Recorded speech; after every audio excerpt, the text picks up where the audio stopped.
Assalamualaikum warahmatullahi wabarakatuh. Waalaikumsalam warahmatullahi wabarakatuh. Bismillah, alhamdulillah, wassalatu wassalamu ala rasulillah Sayyidina wa maulana Muhammad ibn Abdillah, wala hawla wala quwata illa billah, amma ba'da. Hadratal kirama az-zu'ama wal fudula wal ajilla wal khiyala, para sesepuh, para mini sepuh, wabil khusus kena pengurus Masjid Jami' At-Taqwa berserta seluruh jajarannya, hadirin wal hadirat, al-qaimina wal qaimat, as-shaimina was shaimat, rahimakumullah. Alhamdulillah Bapak Ibu, Allah Subhanahu wa taala telah memberikan peringatan kepada kita. Di dalam Al-Qur'an Allah berfirman, Bismillahirrahmanirrahim. Fa idza nufikha fis-sur fala ansaba bainahum yauma idzi wala yatasaalun. Ketika dihidupkan sangkakala, lafaz as-sur itu ada 3 bacaan. Pertama sesuai dengan nas Al-Qur'an, fis-suri, shad wawu ra, shadnya dhamma. Kedua boleh dibaca as-suwari, wawunya fathah. Ketiga boleh dibaca as-siwari. Ini ada di dalam kitab Tafsir An-Nawawi juz 2 halaman 71. Ketika sangkakala dihidupkan pada kedua kalinya, manusia bangkit dari alam kubur, fala ansaba bainahum, saat itulah tidak ada pertalian nasab bainahum antara manusia, wala yatasaalun, dan tidak ada saling minta pertolongan di antara mereka. Kalau hari ini kita punya anak, kita boleh membanggakan anak. Kalau dulunya kita punya orang tua hebat, bisa membanggakan orang tuanya hebat. Tetapi nanti ketika bangkit dari alam kubur, tidak ada lagi itu pertalian nasab. Fala yatafakharu, mereka tidak akan mampu membanggakan nasabnya. Wala yatarahamu, dan tidak akan memberikan kasih sayang kepada nasab mereka. Fala qarabata tanfa'uhum, tidak ada akrabat yang memberikan manfaat mereka. Di zawali ta'atuf, karena hilangnya rasa kasih sayang di antara mereka. Sebab apa? Min fardil hiyarati, saking kegelisahan, kebingungan manusia yang melampaui batas. Masing-masing manusia memikirkan diri sendiri. Saat itu nggak ada anak nyari orang tua untuk minta pertolongan. Tidak ada orang tua nyari anak untuk minta pertolongan. Karena saat itulah Allah akan menepati janjinya. Wa inati munadi, itu ada suara mengatakan, ala ingatlah, inna hadza fulanun, inilah manusia yang dulu di dunia punya nama. Faman lahu alaihi haqqun falyaqti haqqah. Siapa yang dulu punya hak di dunia belum terpenuhi, saat inilah waktunya untuk memenuhi. Hadirin, dalam Ihya Ulumuddin saya coba ambil referensi. Yang pertama Tafsir Munir atau Tafsir Nawawi. Kedua Ihya Ulumuddin juz 4 halaman 504. Jadi kita di dunia ini harus hati-hati. Nanti saat itu akan dipertemukan 2 orang. Ketika di dunia pernah mendolimi, akan dipertemukan orang yang mendolimi. Maka la syai'a abghadu al-lisan, tidak ada saat yang paling ditakuti oleh manusia kecuali ketika nanti mereka dipertemukan oleh orang yang dulu punya hak di dunia belum dipenuhi. Maka ketika 2 orang dipertemukan oleh Allah, mereka mengatakan, yang satu mengatakan, dolam tani hai fulan, kau dulu telah menganiaya aku, kau dulu telah mengambil hakku, kau dulu telah berbuat zalim padaku. Saat itulah kezalimannya akan dibalikkan oleh Allah untuk orang yang menzalim. Kemudian wahada yakul, Syatamtani, hai fulan, dulu kau pernah mencaci maki aku, dulu kau pernah menjelek-jelekan aku, dulu kau pernah memfitnah aku. Saat itulah dipertemukan oleh Allah. Jadi mohon maaf Bapak Ibu, sejelek apapun orang lain, walaupun perilakunya barangkali jelek, buruk, meresahkan masyarakat, kita jangan ikut-ikutan mencaci mereka. Andai saja tidak senang dengan perilakunya, kita jangan menjustis bahwa orang itu salah, apalagi memfitnah. Wahada yaqul, ada orang yang mengatakan amal tani bagosyastani, hai fulan, dulu kau pernah melakukan kerjasama dengan aku, satu proyek bangunan, satu proyek besar, proyek jalan, apartemen, gedung megah mewah. Kau bekerja sama dengan aku, bagosyastani, tapi pekerjaanmu ngawur.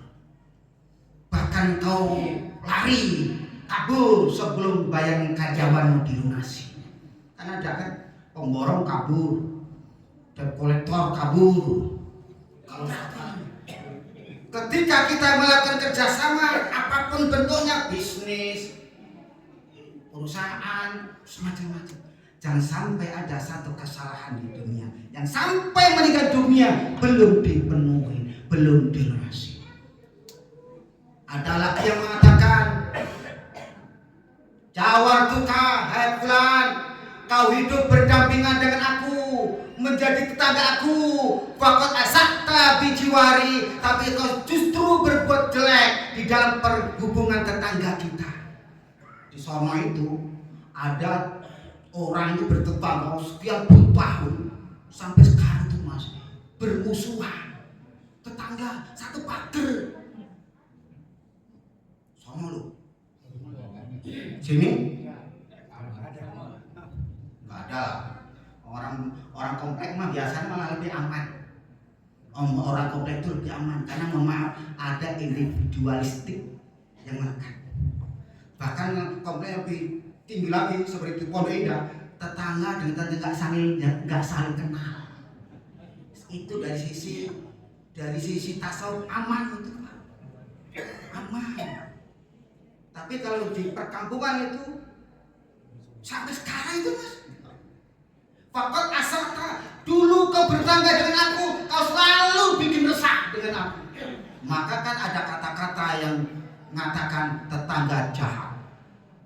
Bahkan yang lebih ekstrim lagi, ada yang mengatakan tetangga reseh.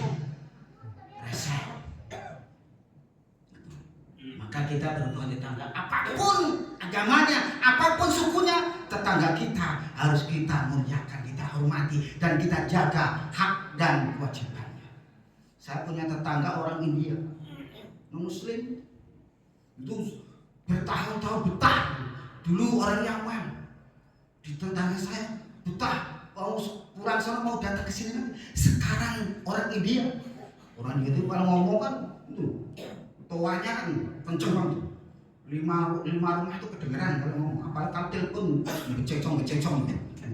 Tapi bertetangga dengan kita, mereka merasa nyaman. Itu penting. Ada lagi yang mengatakan, wahai fulan, ra'aitani muhtajan, hai bapak, kau melihat aku dalam keadaan butuh makan. Wa qad kunta ghaniyan, sementara kau orang kaya. Nih hati-hati yang orang kaya nih, yang berduit, yang mobilnya mewah, rumahnya mewah, istrinya mewah. Mewah kalau diajak ke mall. Tapi kalau diajak ke pasar tradisional nggak mewah lagi. Kau tahu aku kelaparan, kau tahu aku tidak punya uang, kau tahu aku butuh uang, tapi kau diam saja. Waqad ra'aitani fakiron, kau tidak beri makan aku. Maka bersedekah itu kan di dalam Islam itu saudara, orang tua, ibu, saudara, baru tetangga. Itu penting itu, tetangga. Jangan sampai justru kita masuk neraka karena dituntut oleh tetangga kita yang kelaparan. Ini alhamdulillah ini nggak ada yang lapar, lingkungan ini nggak ada yang lapar, malah kenyang semua ini. Apalagi Ramadan banyak takjil, masya Allah, berkah banget itu. Kemudian Wahai fulan, ra'aitani madluman.